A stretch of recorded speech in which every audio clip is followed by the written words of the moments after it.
આને જાણવા માટે આપણે આજે આગળ વધવું જ પડશે. બરાબર, તો હું છું પ્રતિક પંચાલ અને ડિબેક્સ એજ્યુકેશન યુટ્યુબ ચેનલમાં તમારું સ્વાગત કરું છું. આજે આપણે તમારું જે ડેટા સ્ટ્રક્ચર છે એ શાના ઉપયોગમાં આવે અને શું એ હોય છે, એના પ્રકારો કેટલા, એ બધી આપણે આજે ડિટેલમાં વાત કરવાના છીએ. તો જે વિદ્યાર્થી મિત્રો ચેનલમાં નવા છે અને ચેનલને સબસ્ક્રાઇબ નથી કરી એ દરેક વિદ્યાર્થી મિત્રો ચેનલને સબસ્ક્રાઇબ કરી દેજો. અને આ જે છે એ તમને તમારું બીસીએ હોય, બીએસસી આઈટી હોય, એમએસસી આઈટી હોય કે તમારી જે પણ આઈટી બ્રાન્ચ હોય એની અંદર તમારે આ વિષય આવશે જ. ડેટા સ્ટ્રક્ચર વિશે તમારે આવશે જ. અલગ અલગ લેંગ્વેજમાં પણ ડેટા સ્ટ્રક્ચર તો આવશે જ.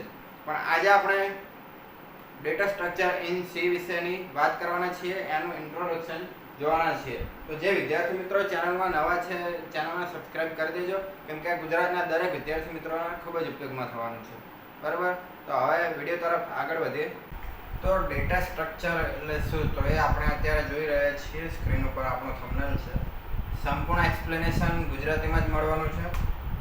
તો કે આગળ વધીએ આપણે. તો કે ઇન્ટ્રોડક્શન ઓફ ડેટા સ્ટ્રક્ચર ને એની આપણે બે વ્યાખ્યાઓ આપેલી છે ઇંગ્લિશમાં. તો આ બંને વ્યાખ્યાઓ એવી છે જે તમને ખૂબ જ ઉપયોગી આવે. બરાબર, અને સિમ્પલ લેંગ્વેજમાં છે એટલે તમે પરીક્ષામાં પણ લખો તો પણ તમને રોકડો માર્ક્સ મળી જાય. તો આપણે વાંચીએ તો કે ડેટા સ્ટ્રક્ચર. તો કે data structure is a storage that is used to store and organize the data. It is a way of arranging data on a computer so that it can be accessed and updated efficiently. તો કે data structure એ એવી વસ્તુ છે જે એક જાતનો storage છે જે ડેટા હોય એને સ્ટોર પણ કરી શકે અને ઓર્ગેનાઇઝ પણ કરી શકે, આયોજિત કરી શકે. અને આ એક પ્રકારનો રસ્તો છે, વે રસ્તો છે કે જે ડેટાને ગોઠવી શકે. અરેન્જિંગ એટલે ગોઠવી શકે એની કોમ્પ્યુટરની અંદર. તો કે આ કોમ્પ્યુટરની અંદર ડેટાને કહેવાય કે એક રીતે ગોઠવવાનો રસ્તો છે. બરાબર, so that it can be accessed and updated efficiently. તો કે આને અંદરથી આપણે લઈ પણ શકીએ છીએ ડેટા અને આની અંદર અપડેટ પણ કરી શકીએ છીએ. તો કે ડેટા સ્ટ્રક્ચરનો મતલબ આવો થાય. કદાચ કાંઈ ડાઉટ રહી જાય કે કાંઈ બોલવામાં મિસ્ટેક થાય તો જણાવી દેજો.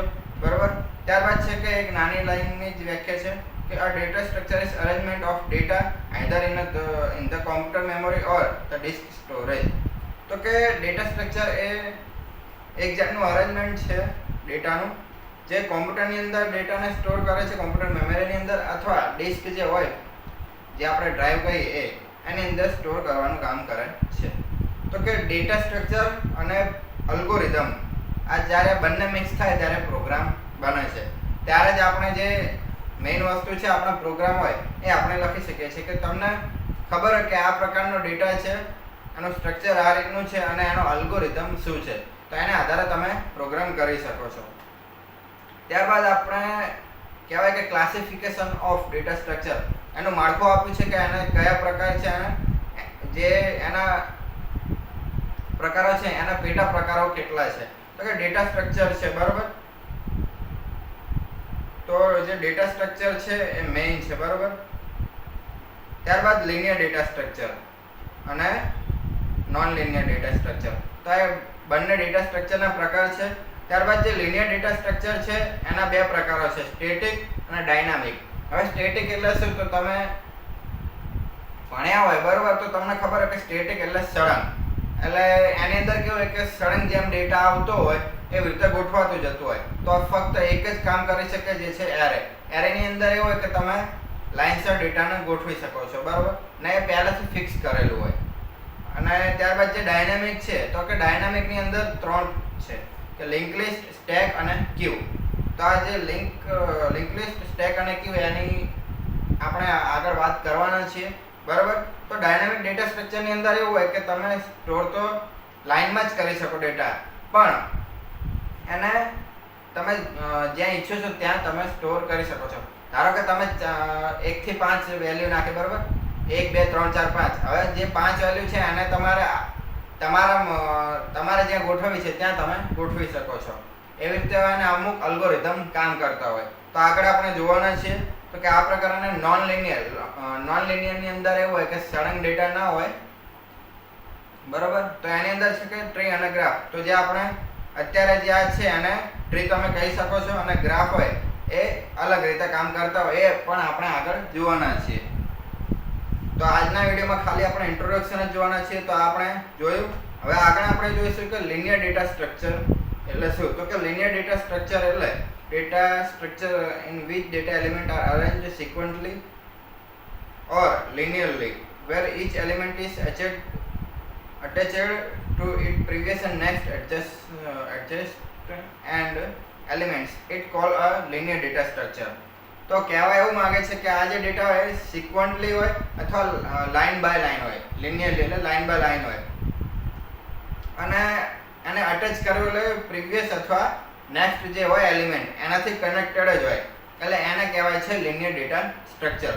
તો એનું એક્ઝામ્પલ છે એરે, સ્ટેક, ક્યુ, લિંક લિસ્ટ એક્સેટ્રા. તો આ જે પ્રકાર છે એટલે આપણે દર્શાવે છે, એના સિવાય પણ હોઈ શકે છે. અત્યારે તમારે ખાલી સ્ટેક, ક્યુ, લિંક લિસ્ટ અને એરે ઉપર ધ્યાન આપવાનું છે. ત્યારબાદ આપણે આગળ વધીએ તો કે નોન લિનિયર ડેટા સ્ટ્રક્ચર. તો નોન લિનિયર ડેટા સ્ટ્રક્ચરની અંદર શું છે તો કે data structures where data element are not placed sequentially or linearly are called non-linear data structure. તો તમે ખાલી પહેલી લાઈન સમજશો તો પણ તમારે વાંધો નહીં આવે, ખાલી તમે પહેલી લાઈન લખો તો પણ તમને માર્ક તો મળી જવાના છે. પણ જે આ પછીની જે લાઈન છે સમજાવે છે કે આ રીતે વર્ક પણ કરશે. તો કે in a non-linear data structure we can't traverse all the element in a single run only. તો આની અંદર કહેવા એવું માંગે છે કે ટ્રાવર્સ નો મતલબ આની અંદર દેખાડવું થાય છે. તો કે તમે એક જ વારમાં આ નોન લિનિયર ડેટા સ્ટ્રક્ચર દેખાડી શકતા નથી. તો કે એના એક્ઝામ્પલ છે ટ્રી અને ગ્રાફ, બરાબર. તો લિનિયર અને નોન લિનિયર ખબર પડી ગઈ. લિનિયરની અંદર ડેટા સિક્વન્ટલી હોય, લાઇનસર ગોઠવેલા હોય, બરાબર. અને નોન લિનિયરની અંદર એવું ગોઠવેલું ના હોય, બરાબર. ટ્રી હોય, ગ્રાફ હોય, અને ટ્રી અને ગ્રાફનું આગળ આપણે જોવાના છે. ટ્રી આગળ આપણે જોઈ નાખી જે ક્લાસિફિકેશન ઓફ ડેટા સ્ટ્રક્ચર, અને ગ્રાફ એ પણ જોવાના છીએ. પરંતુ આજે દરેક વસ્તુ આપણે વાત કરી છે એરે, સ્ટેક, ક્યુ, લિંક લિસ્ટ, ટ્રી અને ગ્રાફ, આ દરેક ઉપર પર્સનલી એક વિડીયો હશે, બરોબર. તો એ આગળ આપણે જોઈ લઈશું. અત્યારે ખાલી તમારે ઇન્ટ્રોડક્શન મેળવવાનું છે. ત્યારબાદ છે કે લિનિયર ડેટા સ્ટ્રક્ચર, બરોબર. લિનિયર ડેટા સ્ટ્રક્ચરની અંદર કેટલા ભાગ પડે તો કે બે ભાગ પડે, સ્ટેટિક અને ડાયનામિક. તો કે સ્ટેટિક એટલે શું તો કે static data structure as a fixed memory size, it is easier to access the element in a static data structure. તો કે સ્ટેટિક ડેટા સ્ટ્રક્ચર હોય એની અંદર પહેલેથી ફિક્સ કરેલું હોય કે આટલી મેમરી આપણે જોઈશે અને એ આધારે આપણે ઇઝીલી આને એક્સેસ કરી શકીએ. ધારો કે 1 થી 5 નાખીએ તો કે પહેલી જે એનું એડ્રેસ છે તો પહેલાની અંદર પહેલું, બીજાની અંદર બીજું, ત્રીજાની અંદર ત્રીજું, ચોથાની અંદર ચોથું અને પાંચમાની અંદર પાંચમું, બરાબર. એવી રીતે. અને જે પહેલો હતો 0, તો 0 ની અંદર 0 સ્ટોર કરાવે આપણે. તો કે આપણે જોઈતું છે કે બીજો નંબર, તો આપણે ગોતીશું તો કે બીજા નંબર ઉપર આપણને મળી રહેશે, ઇઝીલી આપણે એક્સેસ કરી શકશું. તો કે એની સાઇઝ પહેલેથી ફિક્સ હોય એના કારણે આપણે ઇઝીલી એને એક્સેસ કરી શકીએ છીએ અને લિનિયરલી હોય, લાઇનમાં હોય છે, બરાબર. તો એનું એક્ઝામ્પલ છે એરે. તો હવે એરે શું છે તો કે array collection of element store in continuously memory location, બરાબર. તો કદાચ મેં આજે આનું ઉચ્ચારણ ખોટું કર્યું હોય પણ તમે સમજી લો કે આને લાઇનમાં ગોઠવવા માટે આ વપરાય છે. ડેટા હોય એને લાઇનમાં ગોઠવવા માટે વાપરવામાં આવે છે. અને આની અંદર આપણે બીજો મુદ્દો જોઈએ તો કે ફિક્સ્ડ સાઇઝ. તો કે એલિમેન્ટ્સ આર એક્સેસ્ડ યુઝિંગ ઇન્ડેક્સ, એટલે કે લાઇનમાં તમે ગોઠવી શકો છો અને ફિક્સ સાઇઝ એની ડિક્લેર કરી શકો છો. તો કે આનું એક્ઝામ્પલ છે તો કે 10, 20, 30, 40. એટલે આ જો 10 પછી 20, 20 પછી 30, એટલે આવી રીતે લાઇનમાં ઓર્ડર બાય ઓર્ડર ગોઠવેલું હોય છે, કાં તો અસેન્ડિંગ કાં તો ડિસેન્ડિંગ, બરાબર. ત્યારબાદ છે કે non linear data structure. Non linear data સ્ટ્રક્ચરની અંદર શું તો કે ડાયનામિક ડેટા સ્ટ્રક્ચર. તો ડાયનામિક ડેટા સ્ટ્રક્ચરની અંદર એવું હોય કે જે આપણે સાઇઝ હોય એ ફિક્સ ના હોય, બરાબર. જે નોડ હોય એની સાઇઝ ફિક્સ ના હોય, તમારો જે ડેટા હોય એની સાઇઝ ફિક્સ ના હોય. તો કે આપણે વાંચીએ તો કે in dynamic data structure the size is not fixed It can be randomly updated during the runtime, which may be considered efficient, conquering the memory or space complexity of the code. તો આનો કહેવાનો હેતુ એ છે કે આની કોઈ size fix હોતી નથી અને તમે જે ડેટા નાખો છો એ રેન્ડમલી જે તમે ઈચ્છો એ જગ્યાએ ગોઠવી શકો છો, બરાબર, જ્યારે તમે ડેટા નાખતા હોય એ વખતે. અને જે મેમરી સ્પેસ હોય એ એના આધારે ગોઠવાઈ જાય છે, બરાબર. તો કે એક્ઝામ્પલ તો કે ક્યુ સ્ટેક અને લિંક લિસ્ટ પણ તમારે ગણવાનું છે. અહીંયા આપણે લિંક લિસ્ટ નથી ગણી, પણ તમારે લિંક લિસ્ટ ગણી લેવાનું. તો કે લિંક લિસ્ટ એટલે શું? તો કે લિંક લિસ્ટ એ dynamic data structure where element કૌંસમાં લખ્યું છે nodes are connected using pointer. જે પોઇન્ટર તમે આગળના સેમમાં ભણ્યા હશો તમારા, બરાબર, અથવા ન ભણ્યા હોય તો એ પણ આપણે જોઈ લઈશું કે પોઇન્ટર એની મદદથી આપણે જ્યાં પણ ડેટા એની જે કોડ લખીએ તો એ ઉપયોગી આવે છે. ત્યાં પોઇન્ટર ટાઈપ્સ છે, અને 3 ટાઈપ્સ છે: સિંગલી, ડબલી અને સર્ક્યુલર.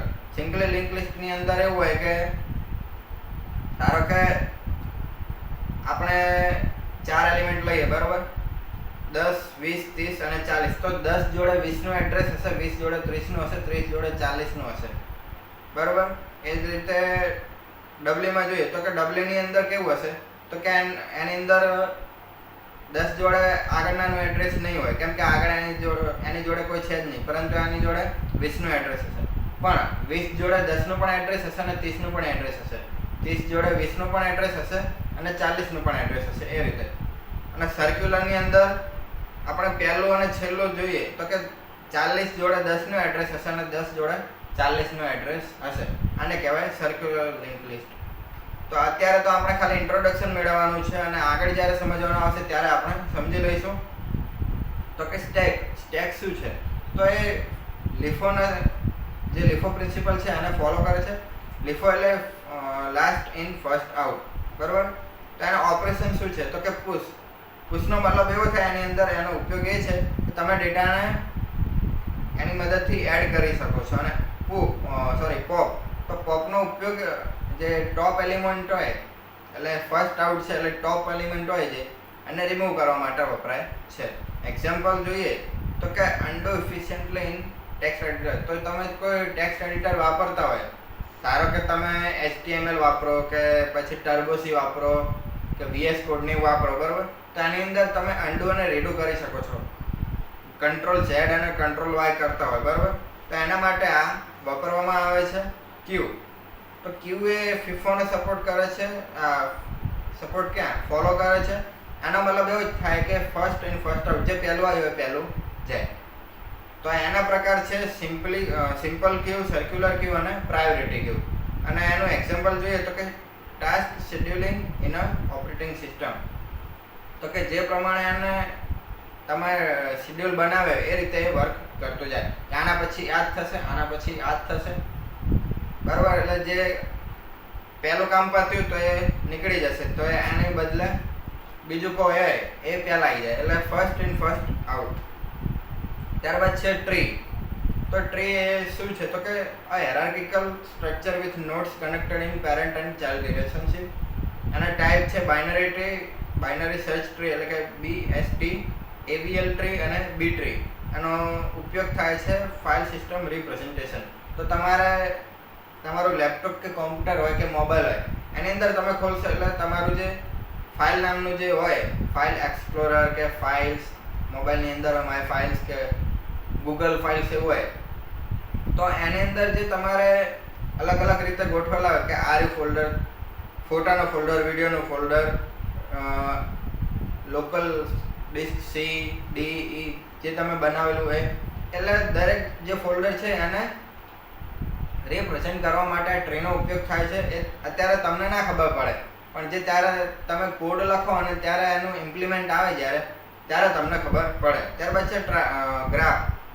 તો કે consist of a set of vertex, એનો મતલબ થાય નોડ્સ એન્ડ એજીસ, એટલે કે કનેક્ટેડ બિટવીન નોડ્સ, એટલે જે રસ્તો હોય એ આપણે આગળ ભણીશું એટલે તમને ખબર પડશે. અત્યારે ખબર નહીં પડે. અત્યારે ખાલી તમારે વ્યાખ્યાઓ જોઈ લેવાની છે, ટાઈપ જોઈ લેવાના છે અને એક્ઝામ્પલ જોવાના છે. કેમ કે જ્યારે પરીક્ષામાં પરીક્ષામાં આવે તો તમને આટલું તો ખબર પડી જ જાય, બરાબર.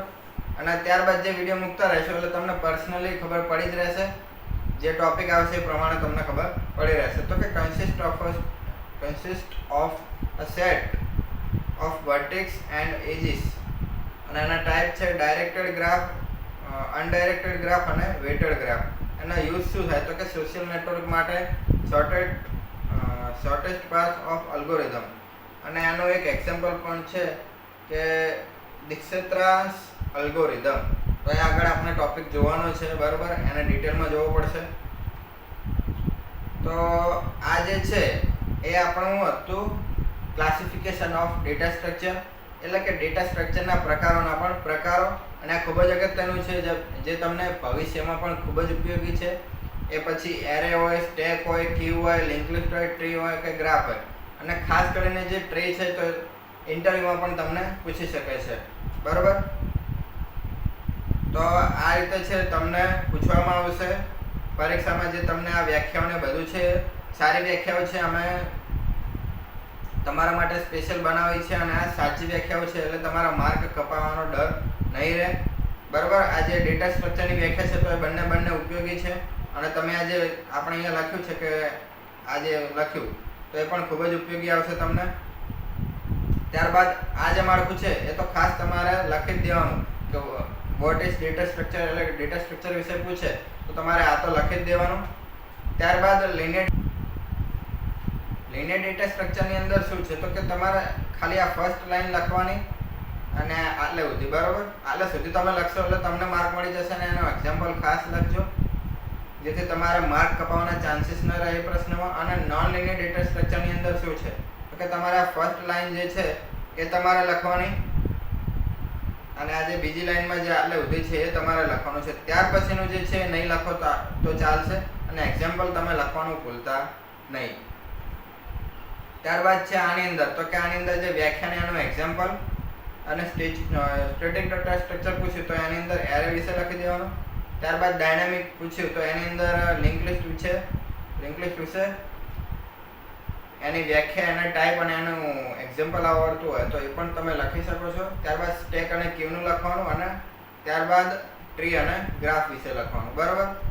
ટ્રી અને ગ્રાફ છે નોન લિનિયર ડેટા સ્ટ્રક્ચરનું છે. અહીંયા આપણાથી ભૂલ થઈ છે તો એ પછી આપણે તમને તો ખબર પડી ગઈ છે કે શું છે, બરાબર. તો તમારે નોન લિનિયર અને લિનિયર વિશે જાણી લીધું તો એને તમારે તમારી નોટમાં ઉતારી દેજો, અને ખાસ ત્યાંને વાંચજો અને યાદ રાખવાનો પ્રયત્ન કરજો જેથી તમને આવડે. તો અહીંયા અમારો આ વિડીયો પૂરો થાય છે. જો તમને અમારો આ વિડીયો પસંદ આવ્યો તો વિડીયોને લાઈક કરો, શેર કરો, અને ડિબેક્સ એજ્યુકેશન યુટ્યુબ ચેનલને સબસ્ક્રાઈબ કરો. અને આની જે છે તમને પીડીએફ પણ મળી રહેશે. આપણી ડિબેક્સ એજ્યુકેશન યુટ્યુબ ચેનલ એવી છે કે જે તમને દરેક મટીરિયલ પીડીએફ દ્વારા પૂરું પાડે છે. એના કોઈ જ પૈસા લેતા નથી, કંઈ જ લેતા નથી. ખાલી તમારે અહીંયા આવીને ભણવાનું છે. ના સમજાય તો તમે પર્સનલી પણ પૂછી શકો છો, કોમેન્ટ કરી શકો, અથવા વોટ્સએપમાં તમને પર્સનલ ગાઈડન્સ મળી રહેશે. અને આ દરેક જે વસ્તુ છે એનું પીડીએફ મટીરિયલ ખાસ તમને મળી રહેશે. કદાચ હું બોલ્યો એ તમને ના સમજાણું હોય, પણ આ જે મટીરિયલ છે એ તો તમને વાંચશો એટલે ખબર તો પડી જ જશે, બરાબર.